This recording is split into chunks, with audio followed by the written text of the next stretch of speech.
been here 26 years, I think just went up another year. But Coach Amados, we'll talk about outfield quickly and then keep going. About 8 or 9 minutes, guys and gals. Really appreciate you guys being here. I've worked with a lot of you. I see a lot of familiar faces. I know being from Hanson, my philosophy, as we mentioned earlier, just you got to try to get involved any way you can. And certainly parent involvement. I've got 2 boys myself, 9 and 11, so I'll hustle down from a high school game. We're coming from Sandwich or Situate or something. You know, last year with Donnie Ford, I've worked with Mike Jocelyn, Coach Dever, Coach Cafferty over here with the Whitman Fall League. So I feel a connection to both towns, and I just want to try to get involved any way I can, to try to bond with my kids, obviously. Coaching third base, doing the book, whatever the case may be. So certainly, as Coach Cadder said, you certainly want to utilize those parents that their son or daughter is going to be playing, whether it's t-ball or whatever, and have them coaching the bases, have them helping out in practice. I think, if I remember correctly, and correct me if I'm wrong, you might only get 1 or 2 practices a week, and then once April comes around, April vacation, you have your parade, you're probably playing a couple games a week, and then with rain out, you try to do the best you can with scheduling, but fields are tough, all right? I'm going to touch on outfield play, but I'm just curious, how many are first-year coaches? How many are first-year coaches? Great to have you. Really appreciate that. And it's a lot of fun. It's going to be a labor of love for you. How many people are coaching in the majors, like, say, 10, 11, 12-year-olds? How many are coaching 10, 11, and 12s? And then how many are going to be in the minors with maybe 8, 9, and 10? All right, so we got a mixture, half and half. Anybody doing 5 or 6-year-old t-ball? Okay, so you're going to have to adjust to some of the things I talk about as far as the outfield, because I think in 5-year-old t-ball, outfield play is a non-entity. I mean, they're wrestling with each other trying to get the ball, and that's okay. But in t-ball, we want to get them playing, and it's a lot of fun watching them, and bring your camera because you got some good memories and blackmail videotapes with that. I want to just touch on 3 things, all right? Just basically a ready position that the kid should be in, not stepping on ants and kicking the dandelions and things like that you'll see, 6, 7, 8-year-olds, even 8, 9-year-olds in the minor leagues. They're just not attending. They're not paying attention. Their attention span is really small. So I think Coach Cadres' point about practice organization and kind of keeping things moving is very, very important. My experience has been mostly with my 2 boys with what we used to call Farm League. I think now it's Pee-wees. And then my son Ben, who Greg Collins whipped into shape really nicely back in the old days. And so he has now progressed up to the majors, just turned 12, but the benefit of the good coaching and the fundamentals is what we're stressing here. So as far as outfield play, the ready position I'm going to talk about, I want to talk about making throws from the outfield, because you're going to start incorporating cutoffs now as you get older now, and then just fielding basic hit balls, if you will. So the first thing we want to talk about, and I just have a couple of little props here, but I'm just going to use a tennis ball, but I think if you have Incrediballs or Softies for the younger kids, I think that's a good place to start. But we want to have them in a ready position from an outfield perspective. And again, this is my personal philosophy. I know, and you don't have to admit it if you don't want to, but I know that a lot of your better players and a lot of your better athletes at the lower level, you probably have them in the infield. Obviously, they're going to be your pitcher and probably your shortstop, and damn better probably be your first baseman too, because you got to make sure they catch the ball. But you might want to think about the outfield, especially as you get up older, 10, 11, 12, kids start to hit the ball, put the ball in play a lot more than maybe at 8, 9, 10. So you want to have some kids in the outfield that have some athleticism and that can run a little bit and then hopefully can catch the ball because they've learned and progressed over the years learning the fundamentals.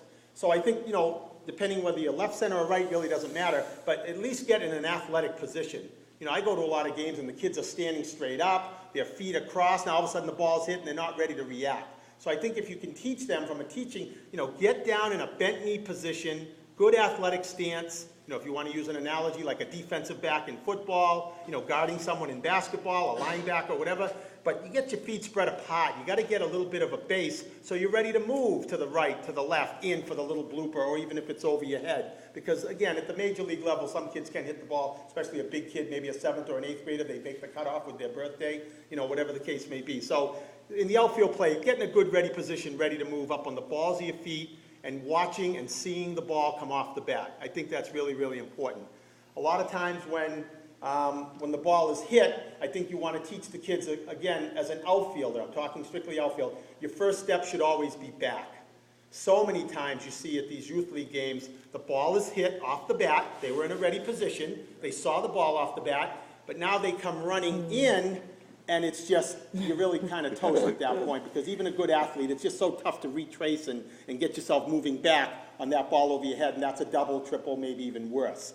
In my mind, if you play that first step back, a drop step, same side that the ball is coming to. So the ball's coming to my left, I'm going to drop step with my left foot. If the ball is hit to my right side, the ball's hit deep, it's at the air, I have to drop step because it's on this side of my body, so I'm drop stepping that way. But again, as an outfielder, the first step is always back. Because even if you mess up mechanically, at least you're starting to go back, but now all of a sudden you got to come in. If it drops in front of you, it's probably only a single, and then you get the ball in as quickly as you can, but at least you're not giving up a double or a triple. So I think the good ready position, want to see the ball off the bat, but the first thing is, again, first step is always back. And, you know, with the younger kids especially, I'm focusing on the 8 and 9-year-olds, minor league, major league type kids, but I think some real basic teaching drills, because you don't have a lot of time in practice, is you can just, it's a progression or a building block kind of a thing. So you can take a tennis ball, if you're working with real little kids, or the soft Incrediballs, and then with the older kids, you'd use a real baseball. But have them work as an outfielder on stationary catching, I call it. Just working on catching the ball, and the technique that you really want to try to is get behind the ball. We want the outfielder to try to get behind the ball so that when they make the catch, when the ball is at its highest and they've settled under it, which is going to take a lot. It's going to take a lot. It may not be till midway or at the end of the season that they get that coordination of catching the ball, seeing the ball off the bat, stepping back properly, coming in on the ball. But we want to make sure that when they catch the ball, they try to catch it coming forward, if at all possible, but on the throwing hand side. And what I mean by that is, if I'm a right-handed glove man and I throw with my right hand, a lot of outfielders, they're lazy, they drift back for the ball, but if they catch it like on this side, the other side, now they've got to reset, they've got to return their body, bring the ball back, and now that runner's getting extra steps from first to second or second to third or whatever. And in the higher levels, they can tag up. So he's got to reach back for the ball and then bring it all the way back. It just takes too much time.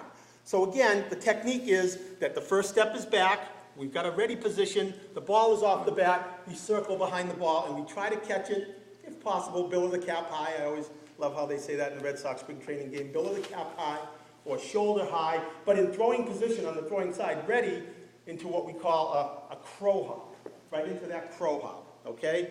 And so that way they're going to have some coordination as far as catching the ball. So we do some stationary pop-ups, you know, maybe 6 or 8 or 10 in a row, and then have them do a homework assignment.